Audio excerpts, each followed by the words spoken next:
Bonjour les amis, oui, ce lundi 13, j'aurais pu choisir la facilité, vous commenter le nouveau gouvernement, le Cornu 2, vous dire qu'il a fallu attendre plus de 22 heures hier pour avoir la liste des 34 nouveaux élus, vous faire part de mon énorme tristesse à la disparition de ma grand copine Borne, à la disparition de mon grand copain Valls et surtout de la panière. Des pertes terribles pour la France. Mais bon, je pense, mon petit nez me dit qu'on va avoir l'occasion d'en reparler et donc j'ai envie de vous parler de ce moment historique que constitue 2 ans après le 7 octobre 2023 la libération des 20 derniers otages vivants tenus par le Hamas, donc les 20 derniers otages israéliens juifs tenus par le Hamas. Et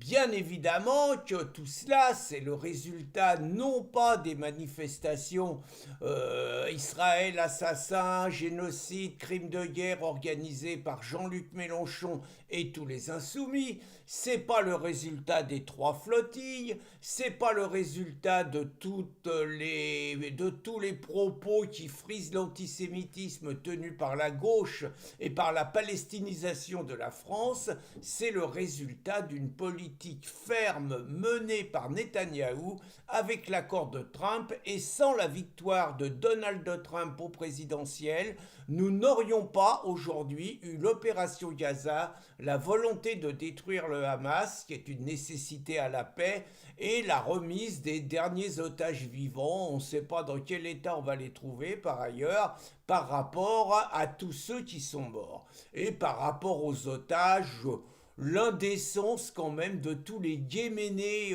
oui c'est Guénolé, oh putain, des Yéménais c'est l'andouille, mais bon l'andouille de Guénolé, hein, donc de tous les Guénolais, Rima Hassan, qui racontent avoir été torturés pendant les quelques heures qu'ils ont passées dans les cellules israéliennes, quand depuis 2 ans des hommes sont condamnés à creuser leur tombe et certains sont morts des mauvais traitements du Hamas pour dire l'indécence. Et donc, mon ami Jean-Luc Mélenchon, il m'a pas encore demandé les conseils qu'il fallait parce que ce bourricot-là, il se pointe sur France Inter ce lundi matin. Honnêtement, mal joué. Il m'aurait appelé, il m'aurait demandé conseil. J'aurais dit, attends Jean-Luc, là tu vas dans un traquenard. Si tu dis, si tu as léché les babouches du Hamas et de tous les musulmans depuis 2 ans. Depuis 2 ans, tu as complètement oublié le 7 octobre et tu traites Israël d'assassin, de génocidaire. Tu as demandé que la Cour pénale internationale arrête Netanyahou. Bon, en gros, tu as tout fait. Tous tes députés sont dans le 9-3 ou dans le 9-3, il y a que des députés à toi. T'as tout fait, donc si tu vas là, les mecs ils vont te tendre un traquenard et tu vas passer pour un allié du Hamas. Donc va pas sur France Inter, tu vas nulle part, tu fais le mort et puis tu reviens mercredi quand on parlera plus de ça et quand on parlera de la chute du gouvernement, des trucs comme ça. Enfin c'est l'ABC du métier. Et ce bourricot de Jean-Luc il m'a pas écouté. Et résultat, alors là je vous ai mis 2 extraits. Alors évidemment Jean-Luc il commence, hein, je vous ai mis 2 extraits intéressants. Jean-Luc, il commence par la jouer faux cul. Hein, lui qui, dans toutes les manifestations qu'ils ont organisées, dans toutes les flottilles, il n'y a jamais eu un mot pour réclamer la libération des otages, on sait absolument pas. Là, donc, il commence à la jouer faux cul en disant que, bien évidemment, il se réjouit pour toutes les familles, en renvoyant dos à dos, par ailleurs, les terroristes du Hamas et puis prisonniers d'Israël et puis les jeunes Israéliens prisonniers retenus en otage depuis le 7 octobre 2023. Il renvoie tout ça dos à dos, les assassins et les victimes, et il dit qu'il est content pour les familles qui vont récupérer leurs proches. Et après, alors là, il sort la première caillade de la matinée. Alors là, Jean-Luc, qui pourtant se targue de bien connaître l'histoire, il nous dit qu'aucun conflit n'a jamais été résolu par la guerre. Ah bon? Moi, je sais pas, tous les conflits, ça se résout par la guerre. Et tous les conflits, ça se résout par le plus fort écrase le plus faible et impose sa loi. Ça s'est toujours passé comme ça. Et je suis heureux de savoir que l'Allemagne nazie n'a pas été vaincue par la guerre. Je suis heureux de le savoir et on pourrait citer plein d'autres exemples qui montrent que Jean-Luc, en voulant jouer le pacifiste à deux balles, il se fout le doigt dans l'œil jusqu'au coude et il sort des conneries énormes. Mais c'est après que ça devient musclé, quoi, parce que le jeune Benjamin Duhamel, que par ailleurs je n'apprécie pas souvent, qui m'exaspère, mais faut reconnaître qu'il a un côté pitbull et quand il en tient un au bolet, il lâche pas sa proie. Et là, manifestement, il avait décidé de taquiner mon Jean-Luc en lui posant la question classique, bah voilà, c'est le processus de paix, est-ce que vous êtes pour la démilitarisation du Hamas? Et là, Jean-Luc, il comprend le piège, donc évidemment, il noie le poisson, il agresse son interlocuteur, que du classique, vous m'embarquerez pas là-dedans, blabla, vous savez pas ce que c'est que la guerre, 2 ans de bombardement, c'est pas vous qui faites la guerre, vous savez pas ce que c'est qu'un pays occupé, entre nous, un pays occupé, on pourrait lui parler de certaines zones françaises, hein, et c'est occupé par ses potes, mais bon, on va pas polémiquer inutilement, donc il lui donne la leçon,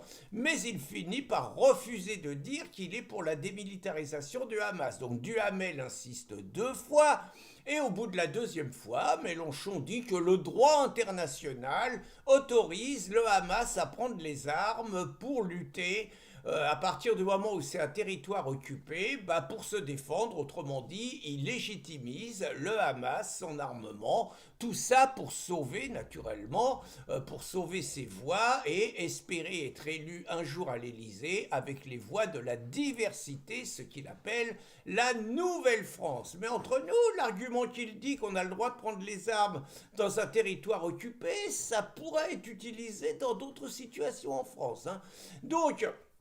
Donc Jean-Luc fait ouvertement l'apologie de crimes de guerre du Hamas, il fait ouvertement l'apologie de crimes contre l'humanité, et je ferai remarquer, dans un pays où la liberté d'expression est de plus en plus contestée, que ce genre de propos pourrait lui valoir un procès, pourrait lui valoir des inculpations et que les associations juives pourraient déposer plainte contre lui. Je ne sais pas si ça va se faire et je ne vous dis pas que j'y suis favorable, mais je fais remarquer que Jean-Luc Mélenchon se réjouit quand Éric Zemmour, qui tient des propos sur la période de Vichy, se prend justement ce genre d'accusation et ce genre de procès, et que je ne l'ai pas entendu protester quand ses copains en Italie veulent faire un procès à Giorgia Meloni qui soutient le gouvernement de Netanyahou. Ils veulent lui faire un procès pour complicité de crimes de guerre, rien que ça. Donc vous voyez que quand on veut jouer à faire des procès pour les idées, on peut aller très loin. Et donc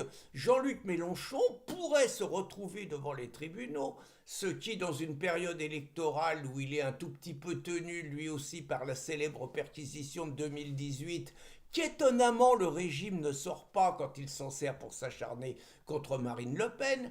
Certains pourraient dire que le régime compte sur Jean-Luc Mélenchon s'il devait y avoir des nouvelles élections et la victoire du Rassemblement national pour contester dans la rue la victoire des urnes. On pourrait penser ça, vous voyez, pour comprendre la mansuétude du régime par rapport à Mélenchon. Donc on va attendre la suite. Je vous ai mis quand même sur cette même question israélo-palestinienne, un entretien d'Éric Zemmour, je vous ai mis à la 14e minute, où Éric Zemmour donne son point de vue et lui est très clair. Il explique que ceux qui défendent 2 États, 2 peuples, autrement dit un État palestinien, autrement dit Macron et Mélenchon, sont ouvertement pour la disparition d'Israël et la mort des Juifs, ce qui me paraît tellement évident. En attendant, je vous invite quand même à regarder les petits extraits dont je viens de vous parler, ainsi que celui d'Éric Zemmour, et vous verrez la différence entre un patriote sincère qui défend les valeurs et la civilisation de notre pays, mais aussi quelque part notre culture et nos valeurs, et celle d'un Mélenchon qui est là pour détruire la France et qui est là pour imposer un nouvel ordre mondial fait d'islam, fait de terrorisme, fait fait des nouveaux venus. En gros, Mélenchon, c'est là nous, je vais essayer d'atterrir. Hein. En gros, vous avez Éric Zemmour qui défend la France de toujours, et vous avez Mélenchon qui défend sa nouvelle France, une France anti-française. Bonne journée les amis!